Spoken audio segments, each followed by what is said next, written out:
All right. So we're going to talk about here the counterfeit kings: China, Korea, Taiwan. How they've been ripping us off with these products, okay, particularly these luxury products that they make for dirt cheap, manufacture, take to other countries, and then sell it, and then sell it for a fortune, and then they end up making a fortune. Okay, this is something that's been going on, I don't know, probably the last like 20, 30 years. Okay,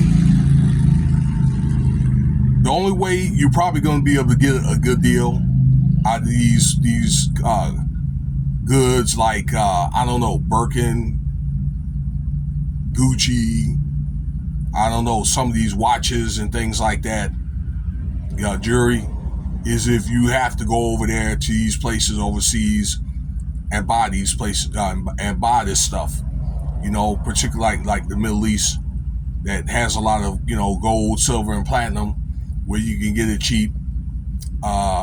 China or Korea where you can go get a lot of the goods and things like that. You can get the material or have it made for you for a lot less than you get it over here, like in America. Okay? Because what they do is they make this stuff, right? All right. A lot of this stuff is half-ass made, and all they do is take, I don't know, Gucci or Levi's or something like that, okay, or whatever your favorite brand, just sew it on there. That's all they really do, okay, and then sell it for you like $1,000, for example, okay. I don't know, whatever your favorite purse is, ladies, okay. But it costs like $1 to make it in those factories over there. The same for the cell phones. Don't you know that a lot of those cell phones and computers are made in the same place, in the same doggone factory? Now I'm telling you because I've been over there at those countries. For example, the Middle East, okay, like if you like jewelry, a lot of the jewelry they make over there, they get that like 18 karat, 24 karat gold, okay, necklace or something like that, where you might only pay like $40 or $50 at the time when I was over there, like, years ago. Then, they'll export it out to Italy or maybe to the States, sell the same one for like, I don't know, $800. Okay, now some of that money goes to import tax, but they jack it up like 10, 20, maybe even up to 100 times the price of what they made it for, just for profit. And again, they've been doing that for many, many years. Let me give you another example. Perfumes and colognes. They, in Egypt, what they call the Delta, okay, this is where a lot of rivers up in North Egypt, right, they form, okay, and they form the Nile.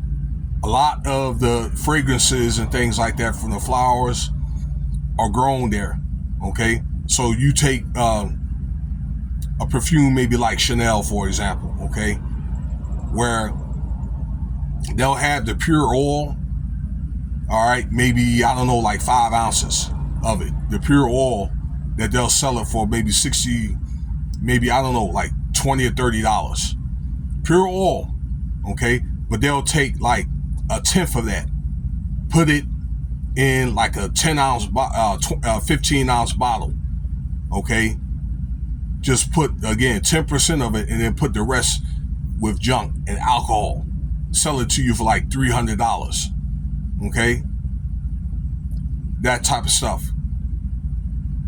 So they've been doing that for many, many years. And you guys, and ladies, as well as guys, has been wasting a lot of money on that type of stuff. And it's not durable. This stuff is faddish, and it just doesn't last. It goes out of style. All right, same for a lot of the products in Korea and China. They make an exact duplicate of whatever that they can make here in the States for like a fraction less.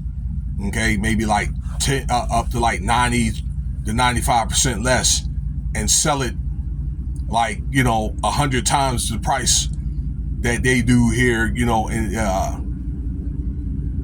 well, I'll just say to make profit, things like that, okay? Ripping people off, all right? Because they know that people, a lot of Americans, they buy these products from China, Korea, and don't even realize it. They just go to the store and buy it, and that's how they're able to make, the profit that they make, as well as these Samsung phones. Let's say you take a Samsung phone, right? Or Apple, they're what, $500-$600 or whatever for that phone. They cost like $5 to make those doggone phones in like Korea, places like that. And don't you know this? Let me let you know this. By the time it gets to America, right? Let's say, I believe they're up to what, 15 or 16, okay, in the Apple and Samsung, right? I believe it's 16 now.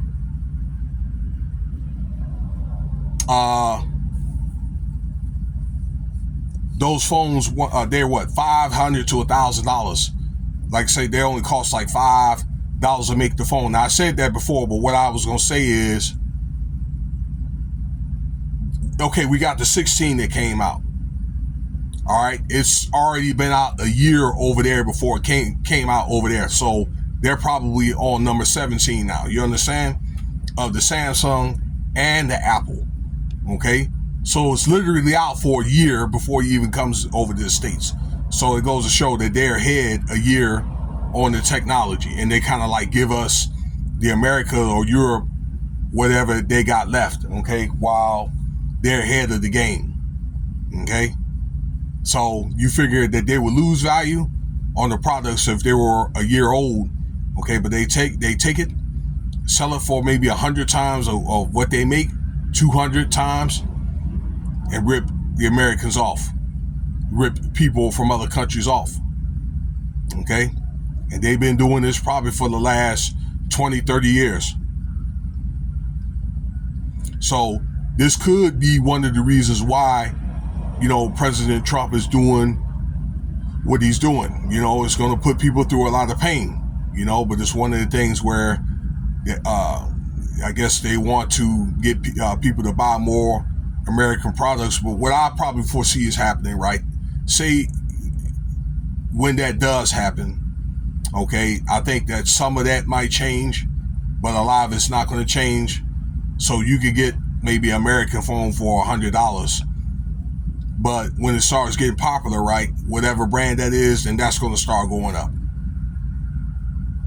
So I'm just out to let you know that, the counterfeit kings, a lot of luxury items that you like to get are jacked up or whatever beyond, what I'm saying? I mean, jacked up tremendously. That's how they're able to make a fortune off you, where you could probably take your money and set it aside for, your future, for, I don't know, stocks or, things like that. Maybe if you want to like travel when you get older and things like that. So, and what's happening to a lot of people is when they're younger, and I know because I've been there myself, they'll get all this stuff. Then they'll look up 20, 30 years later, they're older and don't, have a whole lot of anything to show for it. Okay? When it comes to retirement, doing crap like this. Plus whatever other lifestyle, contributes to that. So something to think about.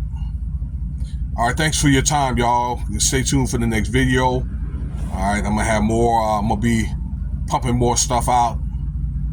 Cash App $Winston Spivey if you want to donate.